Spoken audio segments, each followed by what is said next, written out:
semuanya, hari ini kita akan kembali belajar prakarya. Nah, materi pembelajaran kita hari ini adalah kerajinan yang berbahan plastik dan juga kertas. Jadi, kamu harus mengikuti video pembelajaran ini dengan baik ya, dan tetap semangat. Hari ini kita akan kembali pembelajaran prakarya dengan materi kerajinan dari bahan plastik dan kertas.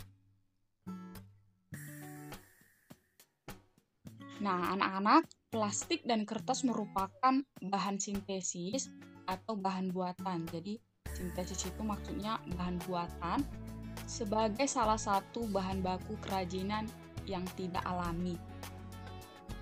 Kenapa dia merupakan bahan buatan? Karena proses pengolahannya sudah menggunakan zat kimia. Jadi, ini sudah merupakan hasil rekayasa manusia. Nah, karakteristik bahan plastik dan kertas. Yang pertama, plastik. Jadi, benda-benda yang berbahan plastik itu contohnya kantong plastik, botol minum, tempat makan, kemudian alat elektronik, dan kemasan produk makanan yang berbahan plastik. Jadi, ini pasti sudah sering kamu temukan kan? Coba lihat sekarang, botol minum kamu itu terbuat dari plastik. Kemudian alat-alat elektronik seperti TV itu terbuat dari plastik. Karena plastik ini kedap air, jadi lebih mudah untuk digunakan dalam kehidupan kita sehari-hari. Nah, kalau karakteristik bahan plastik ini yang pertama, dia merupakan bahan polimer bersifat kedap air. Kemudian plastik tidak mudah pecah, ringan, namun sulit terurai. Maksudnya adalah ketika plastik kita buang ke tanah, maka dia akan sulit terurai dan menyebabkan penumpukan plastik. Nah, bahan plastik kedap air dapat dijadikan bahan untuk membuat payung seperti pada gambar ini. Kemudian, bahan plastik yang biasanya juga mempunyai warna beragam dapat dimanfaatkan untuk desain interior maupun eksterior. Seperti ini ya. Jadi mendesain. Oke, di sini bisa jadi pot tanaman. Nah, yang kedua, kertas. Untuk karakteristik bahan kertas, yang pertama dia ramah lingkungan karena dia tidak akan menumpuk jika kita gunakan sebanyak-banyaknya. Dia mudah terurai. Kemudian bentuknya tipis dan sedikit kaku. Dapat kita lihat pada gambar-gambar ini ya. Dan sudah sangat banyak sekali kerajinan tangan yang terbuat dari bahan kertas ataupun plastik. Produk kerajinan berbahan plastik dan kertas. Yang pertama itu produk kerajinan berbahan plastik. Nah, teknik membuat kerajinan berbahan plastik itu ada teknik potong. Jadi perlu ya kita memotong, kemudian membentuk menjadi apa, kemudian teknik sambung dan teknik konstruksi. Jadi kalau teknik konstruksi ini kita membentuk bentuknya bagaimana, bentuknya lonjong kah, bulat kah, seperti itu. Kemudian dua, produk kerajinan berbahan kertas. Nah, teknik membuat kerajinan berbahan kertas ada teknik lipat, teknik tempel, teknik anyam, teknik pilin, dan teknik konstruksi juga. Jadi dapat kita lihat pada gambar ini. Ini yang pertama ini adalah teknik lipat, sedangkan ini teknik anyam. Ini teknik tempel. Kalau ini teknik pilin ya, ini dipilin sehingga membentuk seperti ini, lalu dikonstruksi, disusun. Oke, paham ya sampai sini anak-anak? Nah, yang terakhir, kemasan produk kerajinan dari bahan plastik dan kertas ya.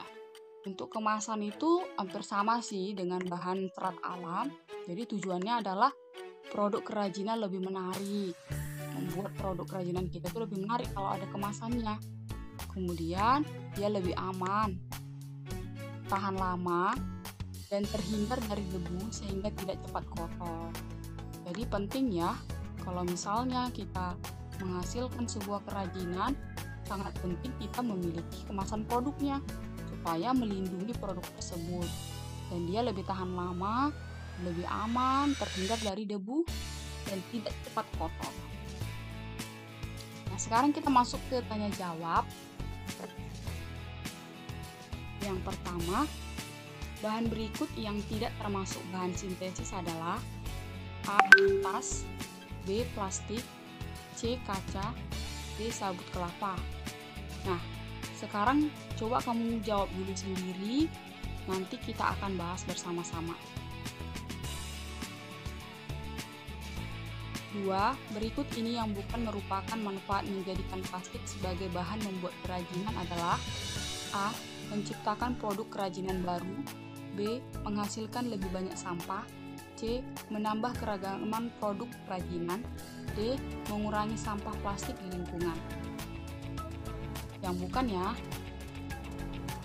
3. Bahan kertas yang dimanfaatkan untuk membuat kerajinan adalah A. Fiberglass, B. Kotak tisu, C. Kaleng susu, D. Botol kemasan. 4. Perhatikan gambar. Teknik yang digunakan untuk membuat produk kerajinan tersebut adalah A. Teknik ayam dan lipat, B. Teknik sambung dan piling, C. Teknik lipat dan konstruksi, D. Teknik tempel dan konstruksi. Ini ada kesalahan ya. A, B, C, D. Nomor terakhir, contoh produk kerajinan berbahan plastik yang mempunyai nilai fungsional adalah A. Kipas plastik, B. Menara botol, C. Bunga plastik, D. Gantungan kunci. Oke, coba sekarang kamu sudah menjawab dan coba kita cek. Nah, yang pertama pertanyaannya, bahan berikut yang tidak termasuk bahan sintesis. Jadi tadi sintesis itu artinya adalah bahan buatan. Yang mana yang tidak buatan? Kalau kertas bahan buatan, plastik juga bahan buatan, kaca bahan buatan, sedangkan sabut kelapa adalah bahan alami. Jadi jawabannya adalah sabut kelapa. Berikut ini yang bukan merupakan manfaat menjadikan plastik sebagai bahan membuat kerajinan, yang bukan manfaatnya. Nah, menciptakan produk kerajinan baru, ini manfaatnya menghasilkan lebih banyak sampah. Ya, ini apa nih? Bukan manfaatnya, berarti jawabannya adalah B. Kalau ini menambah keragaman produk kerajinan, ini manfaatnya. Mengurangi sampah plastik di lingkungan, ini manfaatnya. Yang bukan adalah menghasilkan lebih banyak sampah. Tentu kalau kita sudah menggunakan plastik sebagai kerajinan, maka berarti sampah semakin berkurang. 3. Bahan kertas yang dimanfaatkan untuk membuat kerajinan adalah, nah, bahan kertas. Kalau fiberglass ini namanya pun gelas, berarti kaca. Berarti tidak, itu bukan bahan kertas. Kaleng susu ini dari kaleng. Botol kemasan, nah dari botol, berarti jawabannya adalah kotak tisu. Nah, selanjutnya coba kita perhatikan gambar ini. Nah, yang pertama ini cara pembuatannya adalah dilipat. Nah, dilipat, kemudian dibentuk, disusun seperti ini, itu konstruksi namanya. Jadi jawabannya adalah teknik lipat dan teknik konstruksi. 5. Contoh produk kerajinan berbahan plastik yang mempunyai nilai fungsional. Jadi ketika dia dibentuk sebuah kerajinan, dia mempunyai nilai fungsional, dia berfungsi sebagai alat. Nah, di sini kalau menara botol, sebagai apa? Tidak ada ya, bunga plastik tidak, gantungan tidak. Tapi lebih tepat adalah kipas plastik. Kenapa? Karena dia bisa kita gunakan untuk mengipas. Nah, tugas kamu adalah coba buka bukunya halaman 51, nomor 1. Tuliskan keunggulan dan kelemahan bahan plastik dibandingkan bahan kertas untuk membuat bahan kerajinan. Coba kamu tuliskan 3 keunggulan dan kelemahan bahan plastik dibandingkan bahan kertas untuk membuat bahan kerajinan. Oke, selamat mengerjakan anak-anak. Bye-bye. Nah, anak-anak, demikianlah pembelajaran hari ini. Tetap semangat ya, Tuhan Yesus memberkati.